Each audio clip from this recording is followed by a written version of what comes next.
Hello, friends. This is Darren Hayes of PigskinDispatch.com. Before we take you to your favorite Sports History Network show, just want to tell you a little bit about some merch that you can pick up that represents your favorite SHN podcast. So far, there's t-shirts, coffee mugs, and even books from some of the authors that do podcasts right here on SHN. Who could buy something better than that than have the history right from the gentleman that you hear talking about it? But we also are adding things each and every day. And where's that store, may you ask? Well, it's at SportsHistoryNetwork.com. Up at the top, there is the SHN merch button. Click on that. It'll take you right to the store, and you can be representing your favorite podcast and show the world that, hey, on the swag that I'm using, it's the headquarters of sports yesteryear, Sports History Network, and my favorite podcaster, the Sports History Network store. Shop there today. We're all getting ready for the big game coming up on Super Bowl Sunday, and while we sit there and think about this, the teams are thinking about something else. Kevin Bryant, the author of Spies on the Sideline, the high-stakes world of NFL espionage, comes in to share with us some championship game espionage in pro football, and I think you're going to enjoy it. From the 1958 greatest game ever played to the Super Bowls we've had in the past few years, you can sure find a great story from Kevin and his great book. Kevin joins us in a moment to tell us all about it. This is the Pigskin Daily History Dispatch, a podcast that covers the anniversaries of American football events throughout history on a day-to-day basis. Your host, Darren Hayes, is podcasting from America's North Shore to bring you the memories of the gridiron, one day at a time. So as we come out of the tunnel of the Sports History Network, let's take the field and go no huddle through the portal of positive gridiron history with PigskinDispatch.com. This podcast is part of the Sports History Network, your headquarters for the yesteryear of your favorite sport. You can learn more at sportshistorynetwork.com. Hello, my football friends. This is Darren Hayes of PigskinDispatch.com. Welcome back to the Pig Pen, your portal to positive football history. And welcome back to some great interview sessions that we have here for 2023. We've taken a little hiatus from doing that. And now we have one of our friends coming back here, Kevin Bryant, who wrote the book Spies on the Sideline. We had him on a few months ago to talk about that great book. And he's got some aspects that are more relative to the era that we're in right now with some football championships, especially the NFL. Kevin, welcome back to the Pig Pen. Hi, Darren. Thanks for having me. I appreciate it.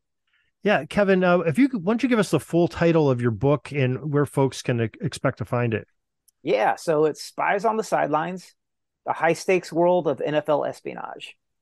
And it is out in hardback copy, ebook and audiobook, and you can find it pretty much anywhere that books are available online. Amazon, Barnes & Noble, Books A Million, Walmart. You name it, it's out there. You can go to my website, spiesonthesidelines.com, and I've got my full listing of, all the areas you can grab it, more info about the book, as well as all my social media handles.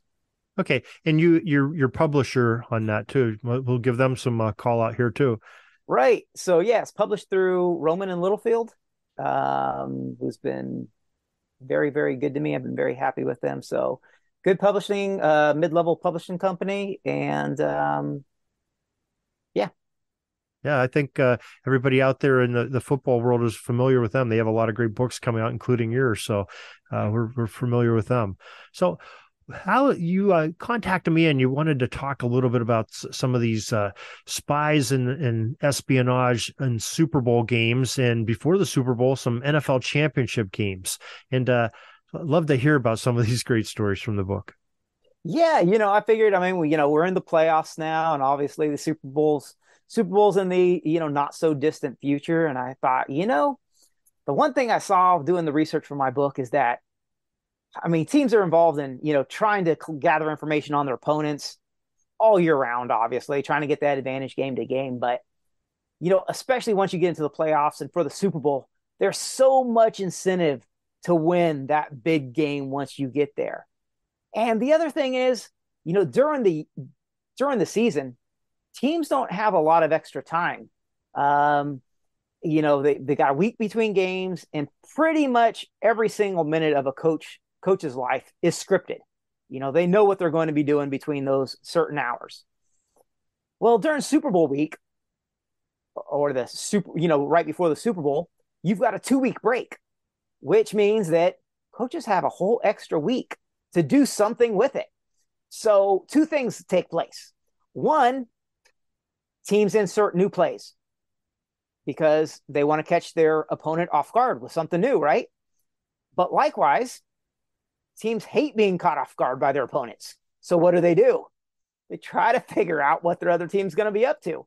And there's only one way to get that done. And that is through, spying on your other teams, spying on your opponent's practices and trying to figure out what they're planning for. So, I think that leads right into my first story. And this is the earliest story I have of a NFL Super Bowl being impacted by spying. So it's 1958. And we've got the Baltimore Colts going up against the New York Giants. And these are two powerhouse teams with, obviously great coaches and great teams, great players going in there. So Bob Shaw, who's an assistant coach for the Colts, he gets approached by Weeb Ewbank. And Weeb Ewbank is one of those guys, he's a Bill Belichick before Belichick was around, right? He's a guy who's willing to stretch the boundaries of what's, a fair play. So Weeb Ewbank approaches Bob Shaw and says, hey, Bob, what I'd like you to do is go spy on a Giants practice leading up to the game. And Bob's like, Weeb, I don't really feel comfortable about this. Okay. And he's hemming and hawing. So Carroll Rosenblum, who is the owner of the Colts, approaches Bob next. He says, Bob, we really need you to do this thing. And, Bob expresses, of course, he's going through all these concerns and whatnot and says, Carroll says, here's what I'm going to do, Bob. If the NFL finds out about all this and bans you from the NFL, what I'm going to do is I'm going to get you a job. Okay. Maybe it's outside of professional football, but I'm one of the richest men in America, and I will find you a job. I will take care of you. And so, Bob at this point, he doesn't really want to do it, but he knows he's kind of feels pressured to do it. Furthermore, he knows that Carroll Rosenblum, as an owner, is one of those guys. He doesn't deal with people that oppose him very well. Okay. If you get on Carroll Rosenblum's bad side, you're looking for a new job. Okay. So Bob says, yeah, okay, I'll go do it. So what he does is he goes up a whole flight, all these stairs to get on top of this, on the roof of this big building that overlooks the Giants practice facility. And he's scared as anything that the Giants security team is going to spot him. Because of course, they've got guards and whatnot that are looking out for spies. Like most teams have by this point in the NFL's history. And, luckily he gets away with all of it. And really, he doesn't see much that's news. And, that you could say, well, that just goes to show that often it's not even advantageous to spy on another team. But really it is, because once a team knows that, hey, they're not changing what they did in the regular season or what we've already seen, it gives that coach, they know what to prepare for then. Oh, okay, we know what they're going to do. We're going to prepare for this. They're not throwing in trick plays. We don't have to worry about that. We can just worry about executing what we've already seen on film, which is a big advantage. And that's the advantage that Bob Shaw was able to give the Colts for what became known as the greatest game ever played, which went into overtime and was decided by the absolute thinnest of margins. And so, just a little advantage like what Bob Shaw was able to give the Colts could have absolutely been the difference between winning or losing, because, there's only so much time in a day. And for a coach for him to know how he needs to use his time and prepare for an opponent that's a big advantage. Yeah, it certainly is. And that's probably the most famous pre-Super Bowl game in the NFL there is, the greatest game ever played, 1958 right. Championship. So yeah, maybe it wouldn't even reach that status if he hadn't done that, because maybe without that advantage, maybe the game would have been not gone to overtime. Maybe it would have had a different outcome altogether. And so Yeah. interesting. Yeah, I mean, they knew it was going to be a super close game going into it. They played during the regular season. It was a 3-point difference. They played both of those games, in the Giants home stadium. So, the Colts were just going into that game looking for how do we make up that 3 points? And this is how they did it. Yeah. Wow. A great story. Great story. So what else you have on some of these big games? Yeah, so I've got one pretty interesting story, I think, on it's an AFL championship game. This is for a 1970 game, AFL championship game between the Chiefs and the Raiders. So this is a game to see who would go to the Super Bowl. This is a game. No, so this is an AFC championship game. This is an AFL championship game back before the leagues merged, right? Yeah. So, but they were still playing a common Super Bowl. This has been what Super Right, Bowl, right. Yes, Super Bowl 5, maybe Super Bowl 4, somewhere in there. Okay. Yep. So, you've got Al Davis of the Raiders going up against Hank Stram and the Chiefs. Okay, and Hank Stram's staying in a hotel prior to the game when he gets a phone call at the hotel, and it's from a fan who, or at least an alleged fan of the Chiefs, who says, "Hey, I was sitting in this restaurant, and Daryl LaMonica, the Raiders quarterback, was at the table next to me, and he was drawing plays on a placemat. And when he left, I grabbed that placemat, and I've got it here with me, and I want to bring it to you." And Hank Stram was like, "Whoa, okay. Yeah, that sounds good. Swing by the hotel." Okay. So he has that conversation. Now, with him in the room when he was talking was Monsignor Mackey. And he is the Chiefs' unofficial clergyman. And so Monsignor Mackey says to Stram, he's like, "Hey, I don't think you should be the one to take this from this guy, from this fan, because we're talking about, you're going up against the Raiders. One, this could be a trick. It could be Al Davis trying to get you in trouble with the league. Or, or at best, it's probably just a bunch of, fake information that Al Davis is having sent over to you to have you waste your time." Okay. So Hank Stram's like, "Yeah, you're right. Al Davis, everybody in the league suspects Al Davis of just about everything that's humanly possible." So they're like, "Yeah." So Hank Stram says, "You know what? You're right. And therefore you should be the one that answered the door, Monsignor Mackey." And he's like, "Whoa, that's not what I meant. I'm a clergyman, blah, blah, blah, blah, blah." But anyways, he talks the Monsignor into doing it. So he answers the door, and they get the paperwork. They get the placemat, hand the guy some AFL championship tickets, and on they go. And so they assess what's on this placemat.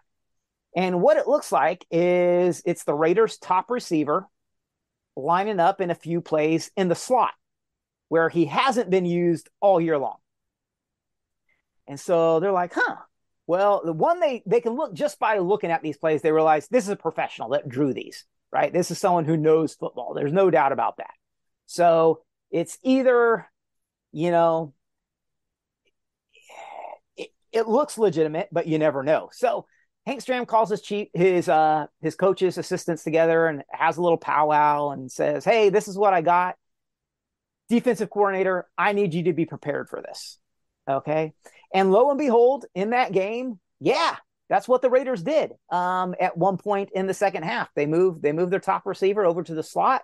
Hadn't been done all season, and the Chiefs were ready for it, which helped because the Raiders were a huge favorite going into the game. They had destroyed the Chiefs in the regular season. They had destroyed their last opponent in the playoffs. They were, it was like they were huge favorites. And the Chiefs managed to pull out the upset. And so, little trick, was it what made the difference? Probably not. But did it help? Absolutely. And a lot of times, It's just a team feeling comfortable.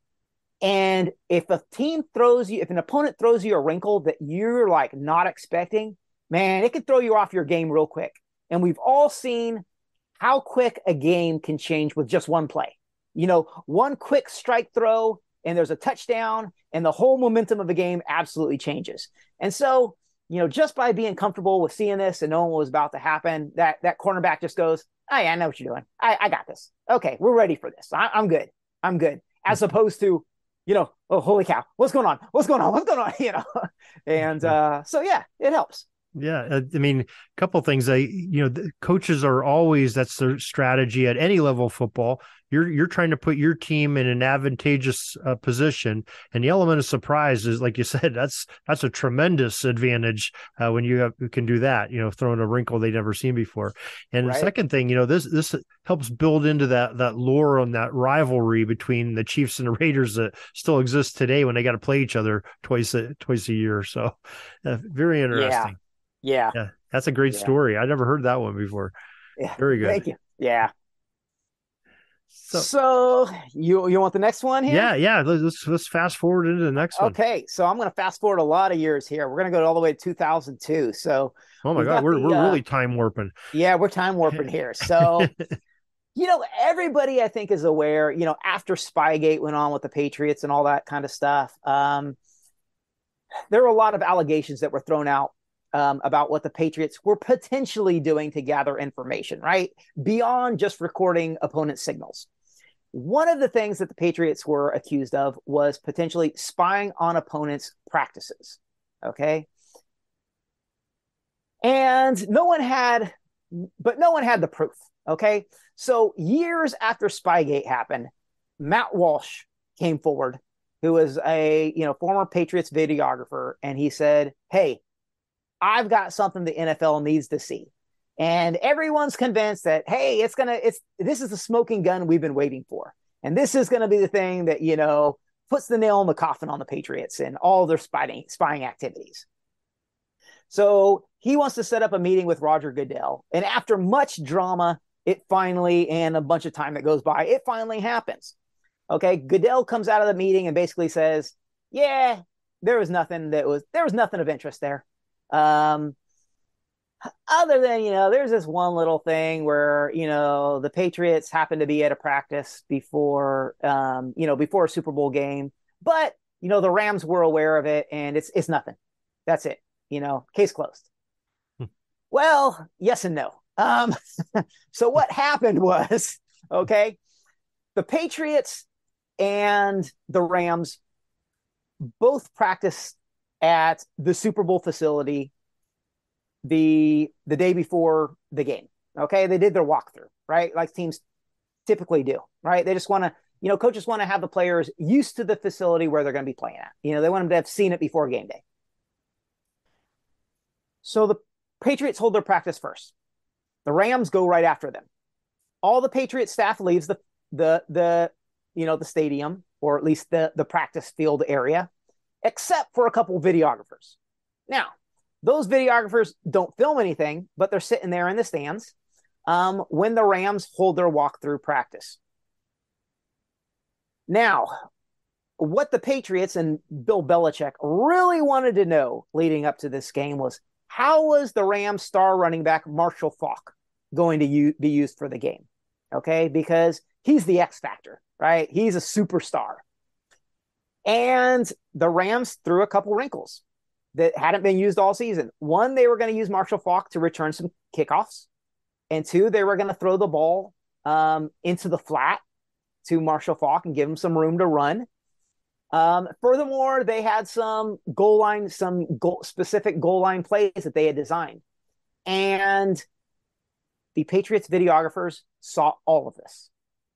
Okay.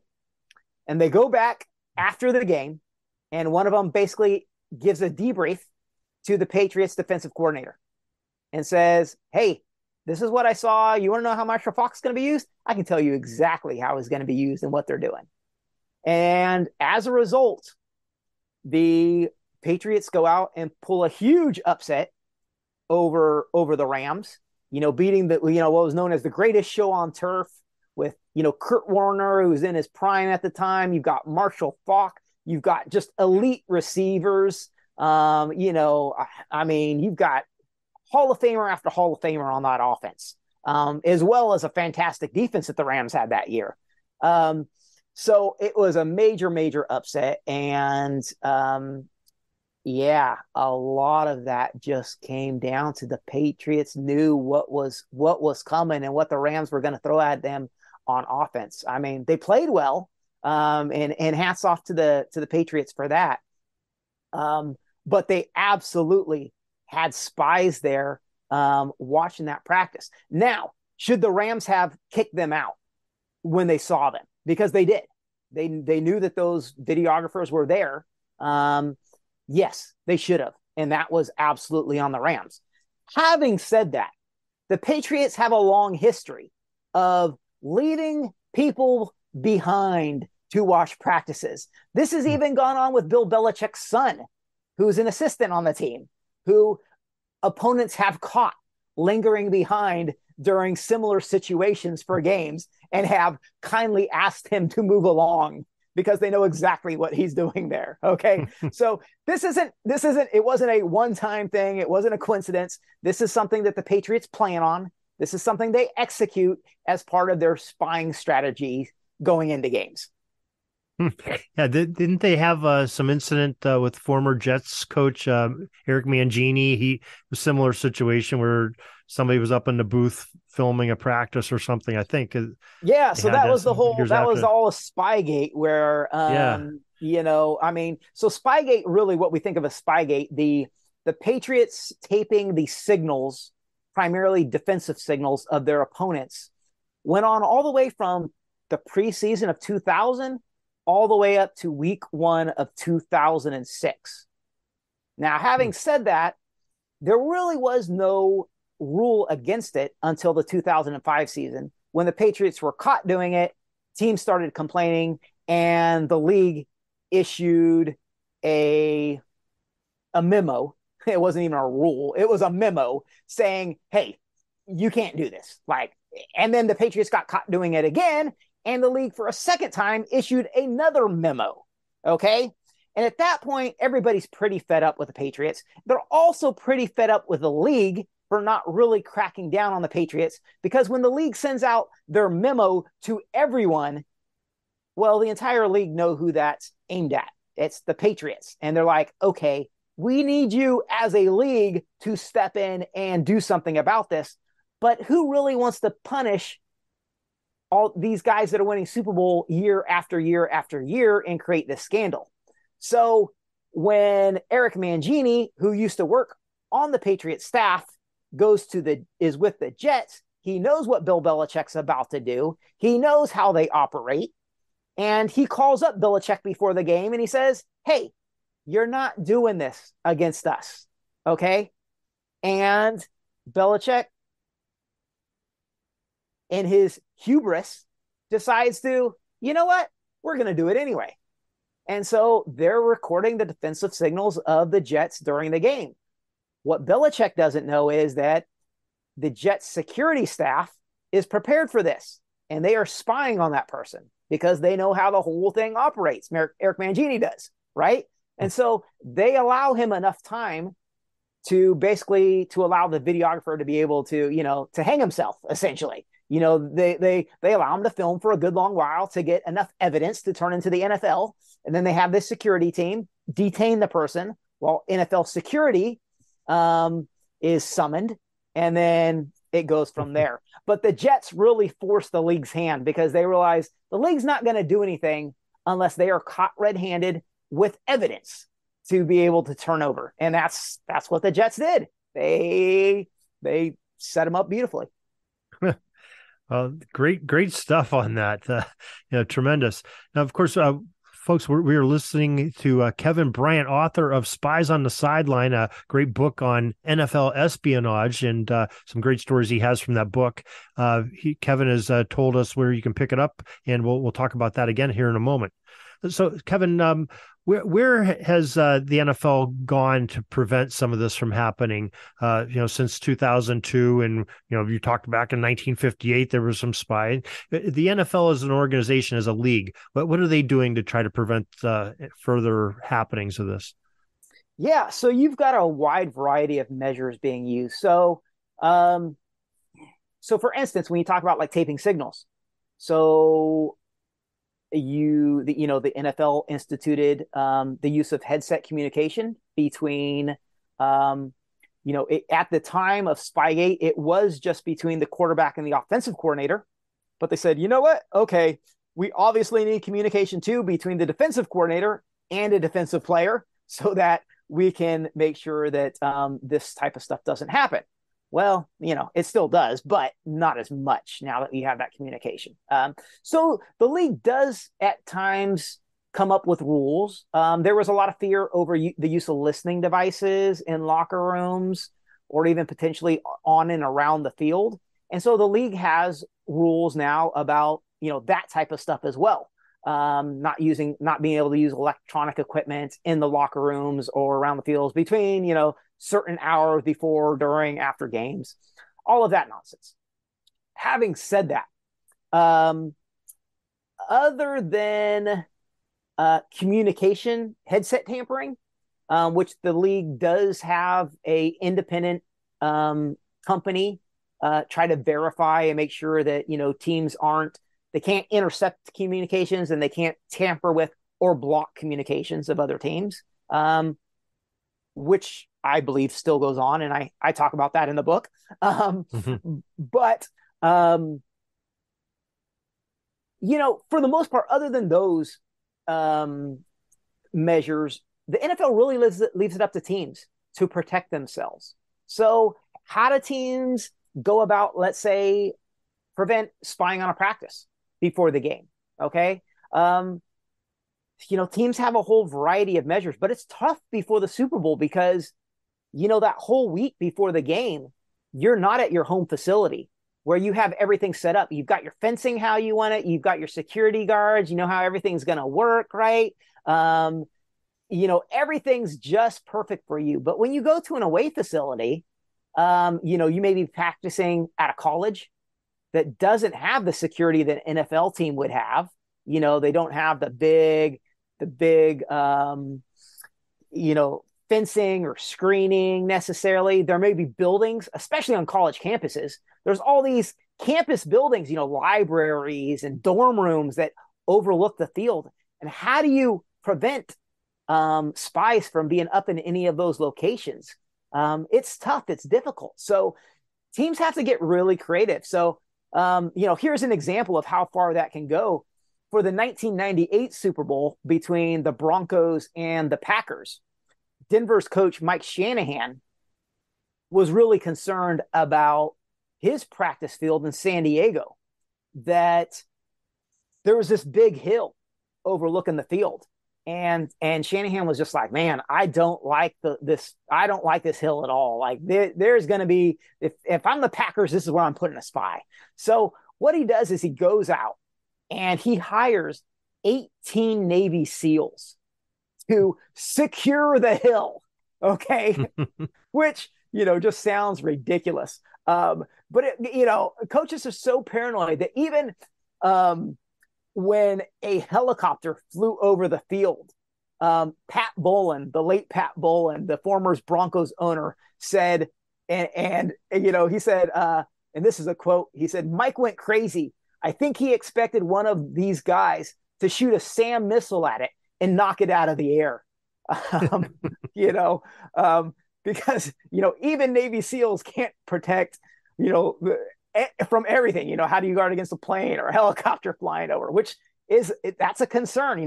It was a concern. Today it's mostly drones, that are the big scare. But it just goes to show how far coaches will go and how paranoid they are, especially before the Super Bowl. Yeah.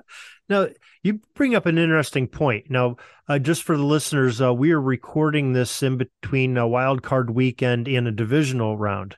So we don't know who's going to be in the AFC and NFC championship. But this year, because of the DeMar Hamlin situation, his emergency he had, that game being eradicated from being the records. We may have a neutral site AFC championship game if it's against the Buffalo Bills and the Kansas City Chiefs. So, a Super Bowl, those security teams for each team has 2 weeks to prepare in a stadium that they know where they're going to be playing. Right now, we know where the Super Bowl is going to be played. Right. This AFC championship game that could be at a neutral field, we really don't know much about it. The teams may know where the field is. I think they did choose Atlanta, if I'm not mistaken, at the Yes, Georgia Dome. you are correct. Yep. But the teams, I'm sure they're not thinking about that or sending things down now. 2 weeks before this game, they're they basically have less than a week to get all their security measures and everything else in. And both teams have to do this just like a Super Bowl, but times cut in half. How do you find that? Do you find that kind of interesting as far as spying and espionage? Absolutely. And I'll give you a good example from this season of why teams have to be concerned, right? So during, I think it was like week 3, week 4, I can't remember. Don't quote me on the week, okay? But it was a Florida team. I'm pretty sure it's the Dolphins, okay? They have a game, upcoming game against the Cleveland Browns, I believe it was, okay? Now, the game's going to be in Cleveland.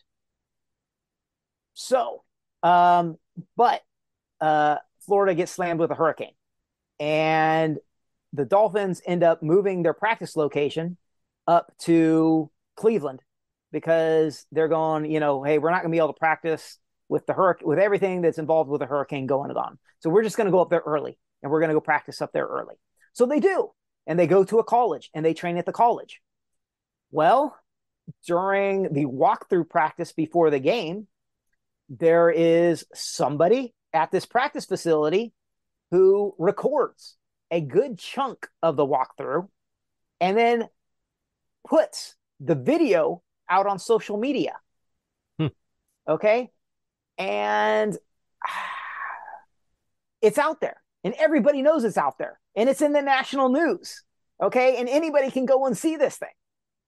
And, the team, the Dolphins are trying to get it taken off and that, social media and everything. And it gets put on another, on the Browns, a fan website. And they asked the fan website to take it down. The fan, on the Browns fan website's like, no, we're not doing that. No, this helps the Browns. Yeah, we're good with it.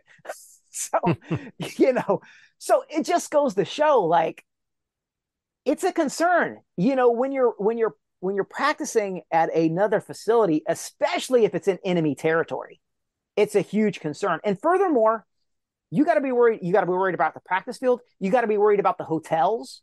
Okay. These hotels, who are the staff fans of?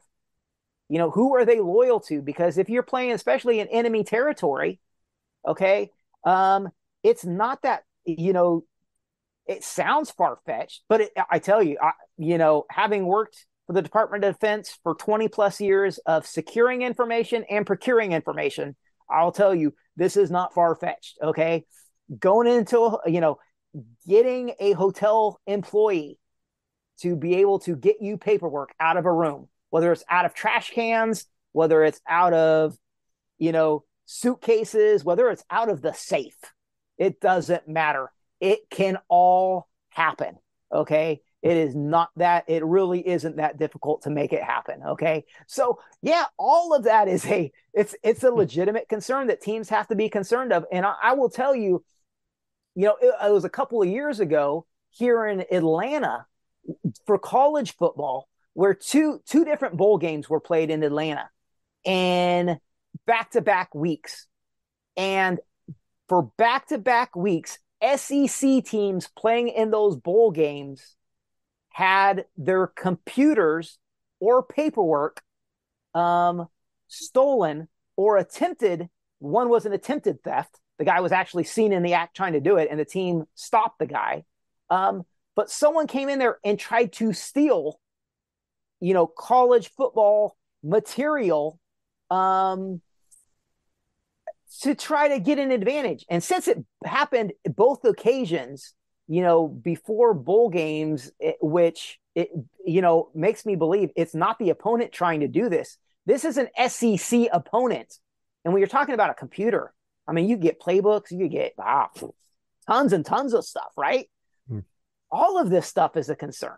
So yeah, anytime you're away and all of that information, is possibly out there to be had, it's, security, coaches and security staffs have to be very, very leery and very wary of that. Well, I'm sure they hire lots of specialists and probably a lot of folks like yourself that were in the military and know a lot about intel to help them get through this. I'm sure that's probably big business for our retired vets. So thank you for your service, by the way, too. Absolutely. Yeah. So, the interesting part is some teams do and some teams don't.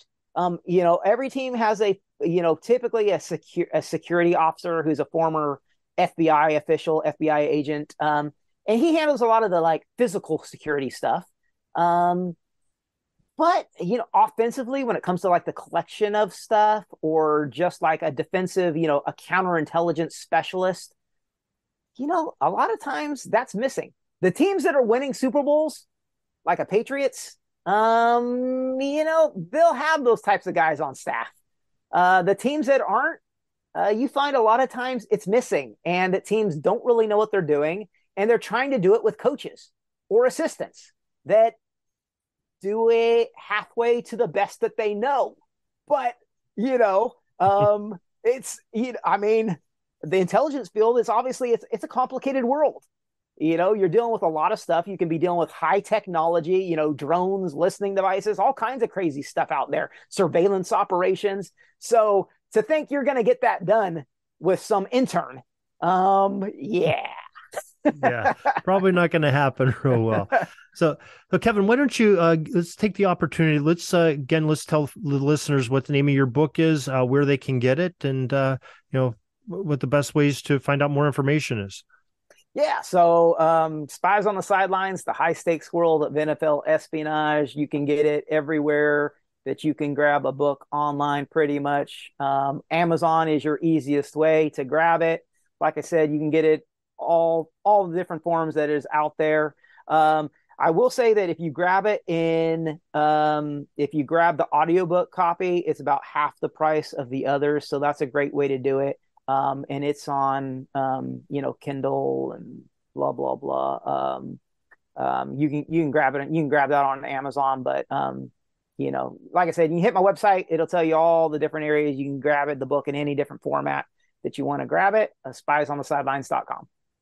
All right. Kevin Bryant, thank you very much for coming on again, sharing these great big game moments, the Super Bowls and NFL championships, and a few things in between. And we really appreciate, sir, what you're doing and pointing out these great stories and maybe preventing some future theft of information from our favorite football team. So thank you very much, sir.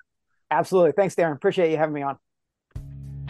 That's all the football history we have today, folks. Join us back tomorrow for more of your football history.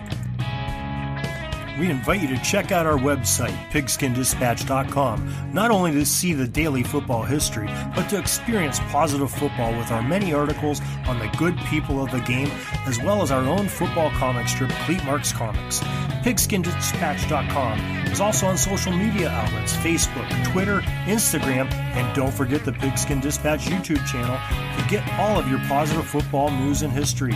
Special thanks to the talents of Mike and Gene Monroe, as well as Jason Neff for letting us use their music during our podcast. This podcast is part of the Sports History Network, your headquarters for the yesteryear of your favorite sport. You can learn more at sportshistorynetwork.com.